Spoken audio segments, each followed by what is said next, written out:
दर्शन करी सको छो। आ 12 ज्योतिर्लिंग छे, ई मंदिर छे बधा। भोलानाथना लग्न थाय एमां जो रास नो લે તો અઘરું કહેવાય ને।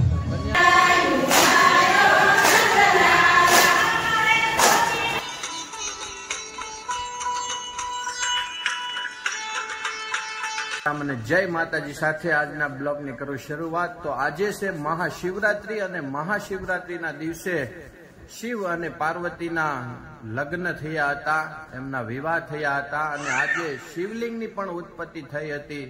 ત્યારે મહાશિવરાત્રીનો મેળો અને આનંદ માણવા માટે અમે જઈ રહ્યા છીએ ગોપનાથ। તો બન્યા રહેજો। ચાલો તમને ગોપનાથની સંપૂર્ણ માહિતી હું તમને આ વિડીયો દ્વારા આપીશ।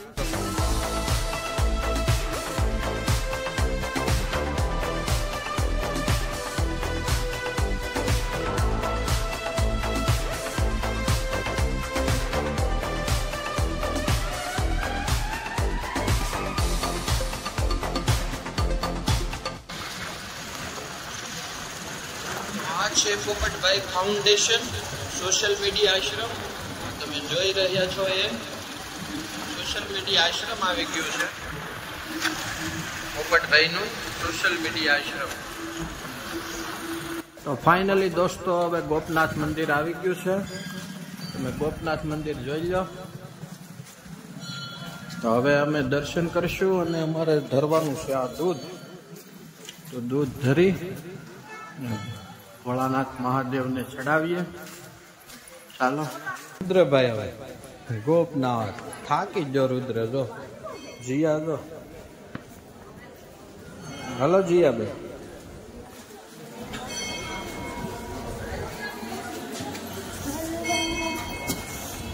તો હવે મંદિરની અંદર અમે જઈ રહ્યા છીએ, તો અમે તમને અંદરથી પણ દર્શન કરાવીશું।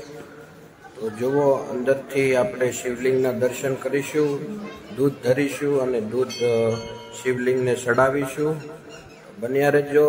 અને અહીંની માન્યતા એવી છે કે નરસિંહ મહેતા જ્યારે મૂંગા હતા, જ્યારે 7 વર્ષના હતા અને ત્યારે અહીંયા આવ્યા હતા અને અહીંયા ભોળાનાથ પ્રગટ થયા અને નરસિંહ મહેતાને બોલતા કર્યા એવું કહેવામાં આવે છે। અને બીજી વારે તે જ્યારે એમના ભાભી કાંઈ એને મેણા ટોણા માર્યા અને પછી અહીંયા પાછા આવ્યા અને ભોળાનાથને જ્યારે એને વાત કરી ત્યારે ભોળાનાથે એને કડતાલ અને જે કિતાર કહેવામાં આવે એ પણ અહીંથી જ મેળ્યો હતો। અને ત્રીજી વાર જ્યારે એમને રાસ જે અંતરથી અંદર જે આંખું વીસીને બતાવવામાં આવ્યો હતો એ રાસ પણ અહીંથી જ એને બતાવવામાં આવ્યો હતો અને પછી એ જુનાગઢ તરફ ચાલતા થયા। આવું બધા અહીંના લોકો અને માન્યતા ગોપનાથની એ જ છે કે નરસિંહ મહેતાનો જન્મ તળાજામાં જ થયો હતો અને તળાજાથી આ એકદમ નજીક એટલે કે 20 કિલોમીટરની આજુબાજુમાં જ થાય છે ગોપનાથ મહાદેવ મંદિર। દર્શન કરી લો અને અમે પણ દર્શન કરી લઈએ। તો હર હર મહાદેવ કોમેન્ટમાં લખવાનું ભૂલતા નહીં અને જો નવા હોય તો એ સબસ્ક્રાઈબ કરતા જાય અને લાઈક શેર કોમેન્ટ જે પણ તમને સારું લાગે એ કરતા રહેજો અને અમને મોટિવેશન આવું મળતું રહે। જય ભોળાનાથ। આ દૂધ ને પંચામૃત બે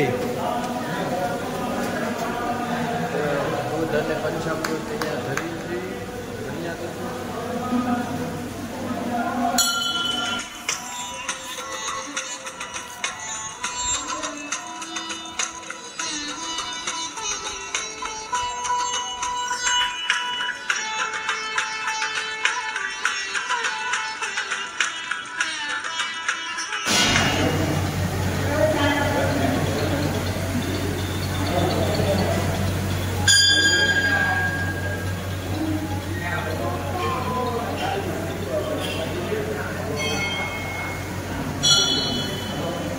અહીંથી તમે 12 જ્યોતિર્લિંગના દર્શન કરી શકો છો। આ 12 જ્યોતિર્લિંગ છે, એ મંદિર છે બધા। આ નજીકથી પણ બતાવીશ, બન્યા રહેજો। જીસીબી લેવાનું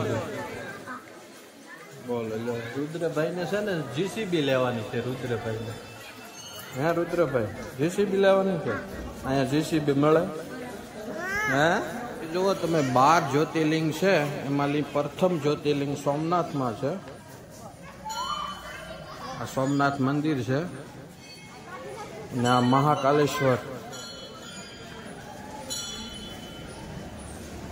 મહાકાલેશ્વર મંદિર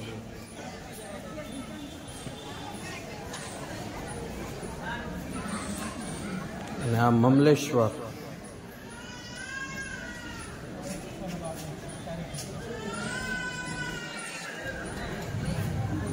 અને આ છે મલ્લિકાર્જુન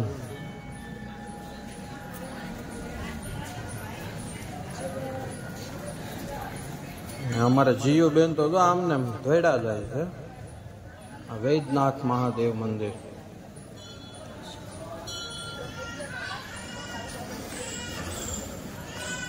જય કેદારનાથ મહાદેવ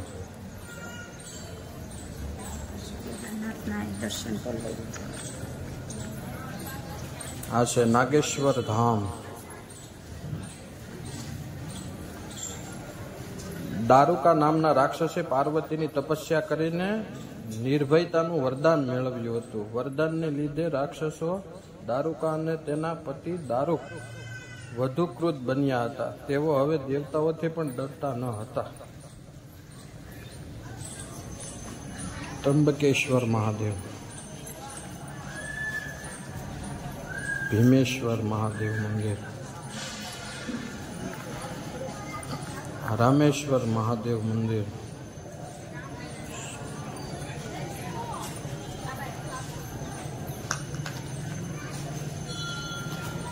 ઘુષ્મેશ્વર,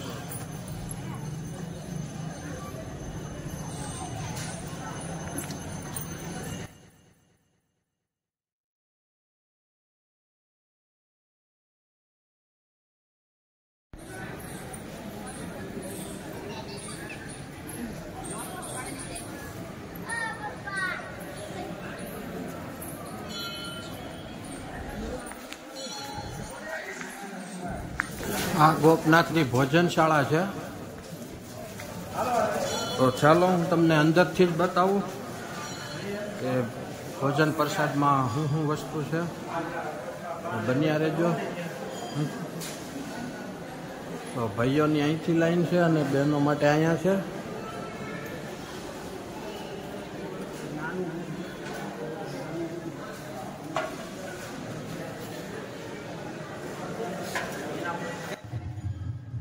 તો જો નરસિંહ મહેતાનું અહીંયા પણ એની સ્થાપના કરવામાં આવી ને અહીંયા માન્યતા એવી જ છે કે મેં તમને આગળ કીધું એમ કે નરસિંહ મહેતા અહીંયા મૂંગા હતા અને બોલતા થયા એટલે નરસિંહ મહેતાનું પણ અહીંયા બિરાજમાન કર્યું છે.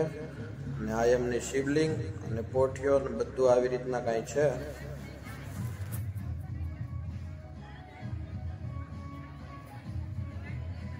ભોળાનાથના લગ્ન થાય એમાં જો રાસ નો લે તો અઘરું કહેવાય ને. બન્યા રહેજો. જો અહીંયા રાસ ચાલુ જ છે.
જીનુબેન, રુદ્રભાઈ, હાલો હવે,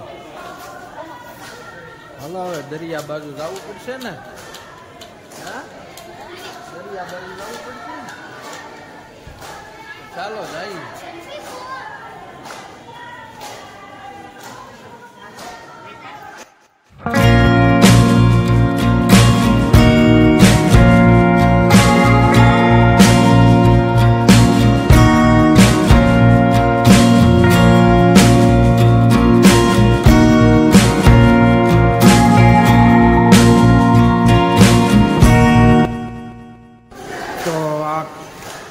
કબૂતરો અને છકલાઓને છણ નાખવાનું છે. કબૂતર બધા અત્યારે હાલ ઉપર બેઠા છે. અહીંયા થોડી વારમાં નીચે આવે ને એટલે અહીંયા આવે અને હાથમાંથી ખાય. કબૂતર તો ઘણા છે પણ અત્યારે એટલું બધું પબ્લિક છે ને, માણસો, તો અહીંયા છણ ખાવાય નથી આવતા. હવે અમે અહીંયા જ નાખીને હવે જાવ, નહીં તો અમારે કબૂતરને હાથમાં છણ રાખીને દેવાના હતા. ભાઈઓ કવરાવે છે તને, અને આને મમ દે. તો જીયા મમ ખાય, જો મમ ખાય ગલ્લુ. તો હું અને જીયાબેન તો આવી ગયા છે, અને એના મમ્મી અને રુદ્ર ફરીવાર પાછા પગે લાગવા ગયા છે કે હજી એકવાર દર્શન કરતા આવી. જો આવી છે કાંઈ? હે જીયા, શું કહેશો? શું કહે? જો હું ઘૂમ આવ્યું. હે, તો હવે અમે જઈએ છીએ ઘર તરફ. હવે ગોપનાથ મહાદેવ મંદિરના અને ભોળાનાથના દર્શન તો કરી લીધા છે, તો બન્યા રહેજો. ચાલો.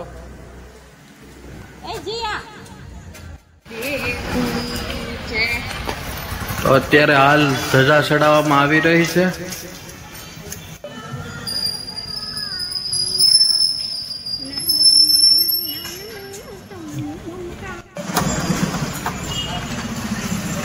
હવે આ ધજા ઉતારી અને હમણાં બીજી ધજા લગાવશે, તો બન્યા રહેજો. જો હવે બીજી ધજા ચડાવે છે, તો બન્યા રહેજો. તો હવે ધજાને ઓલી દંડીમાં નાખી અને હવે બાંધે છે એને.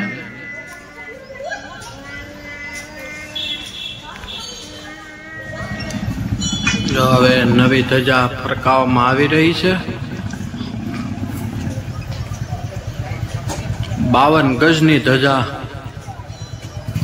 કહેવાય છે કે લહેરાવવામાં આવી રહી છે.